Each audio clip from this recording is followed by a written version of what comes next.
The stadium seats roar. The sideline looking at the field in anticipation. Coaches rush through their playbook. The players huddle on the field. The game is on the line. One more pass. One more rush. One more yard. Could change everything. But in the midst of it all, a still silence falls over the arena, and all eyes turn to one spot.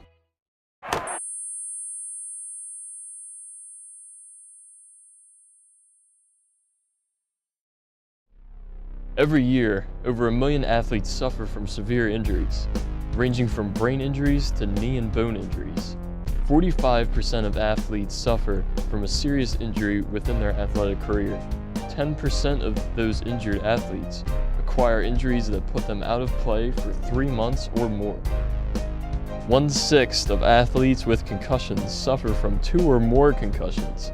300,000 injuries per year are concussion related, with a 19% chance of concussion per year for active athletes.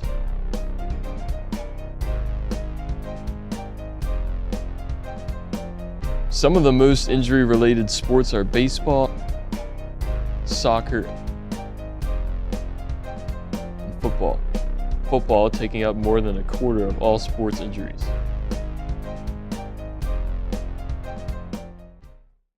Having a concussion is kind of like dropping your cell phone in the water.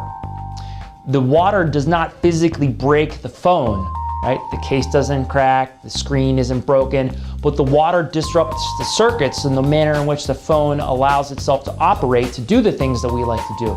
This is kind of similar to what happens to the brain, where the vast, complex interconnections of neurons or our brain cells can become abnormal in a sense that they don't function appropriately.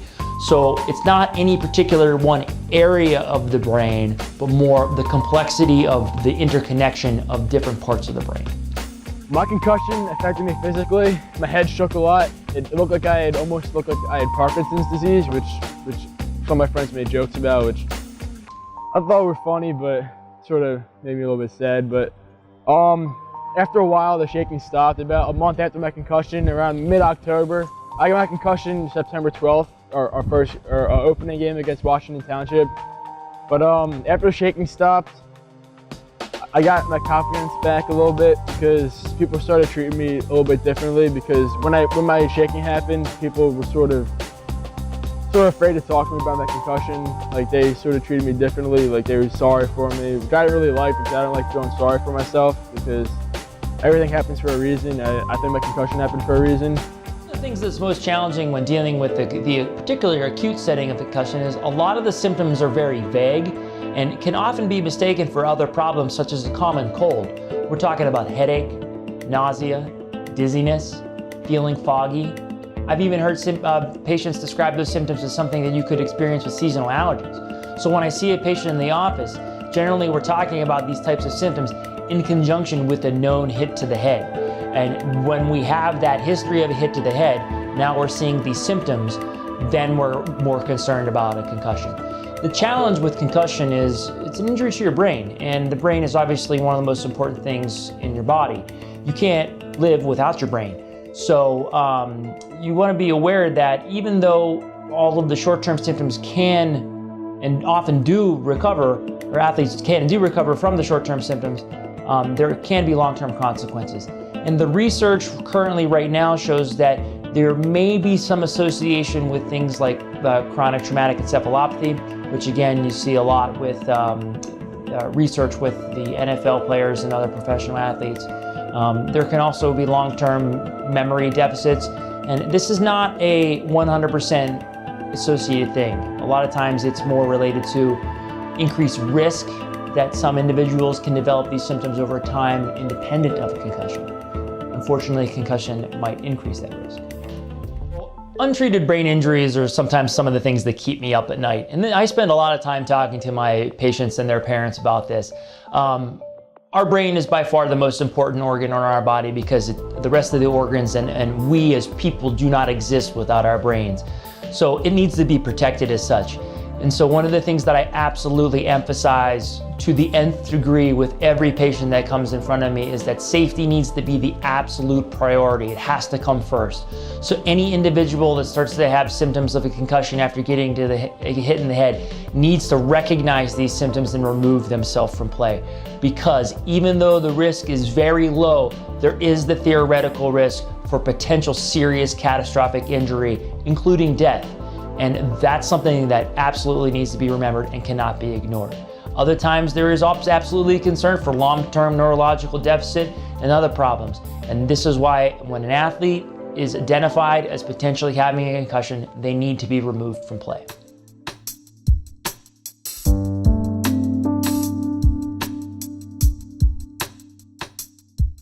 So the most common injuries that we treat here at the training room, we work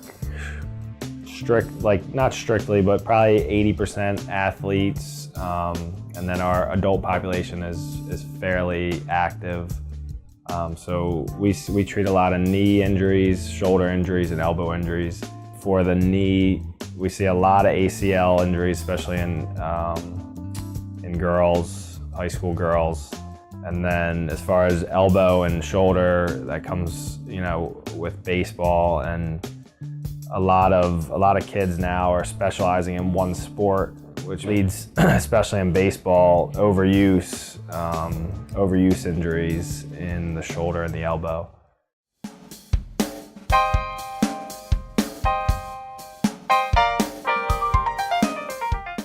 So a developing athlete means that their bones are growing, their muscles getting bigger. But during that period of time, as long as you progress your strengthening program and your exercise program in a gradual increasing manner, you will not increase your risk of injury because of your age. The biggest thing is the growth plates on the ends of the bones. As a growing athlete gets taller, those growth plates are very active, and if you overload them with too much weight, for example, in the weight room, you could hurt yourself. So with the proper training, it's okay to work out. I think improper technique usually leads to injury, whether or not it's a traumatic injury or it's an overuse injury. If you're constantly moving in the incorrect manner, your body's going to start breaking down, and that's what we see a lot in physical therapy with. Also, if moving incorrectly can lead to a traumatic injury as well, as you see most of the time with ACL injuries. Teaching somebody to move correctly is, I think it's paramount in preventing injury.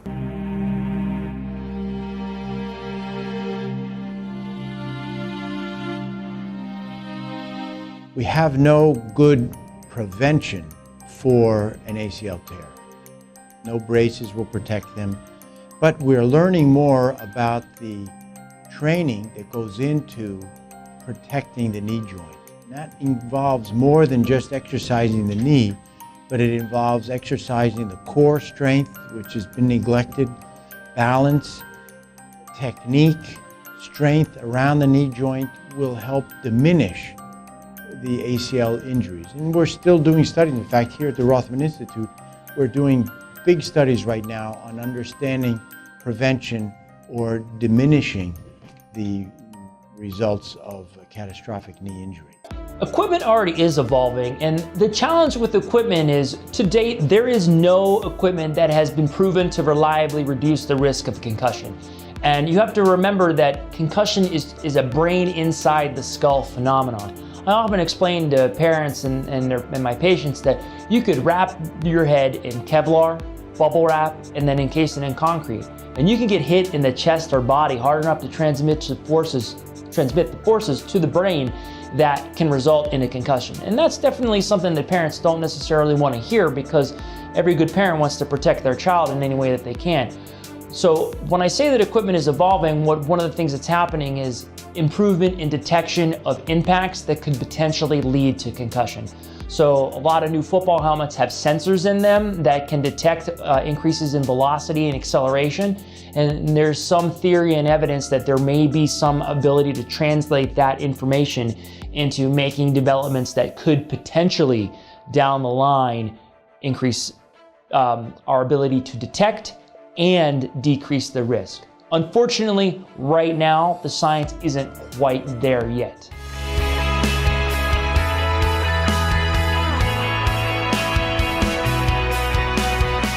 The injured squad.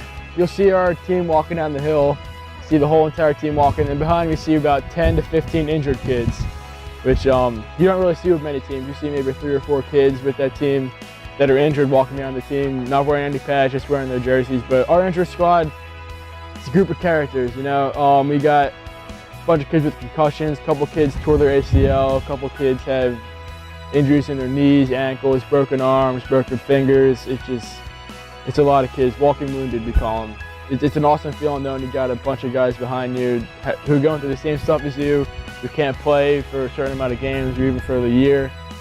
But it's still fun having a group of guys who don't play but still are a big part of the team and love football, love being around you. It's just fun having some of your best friends out there.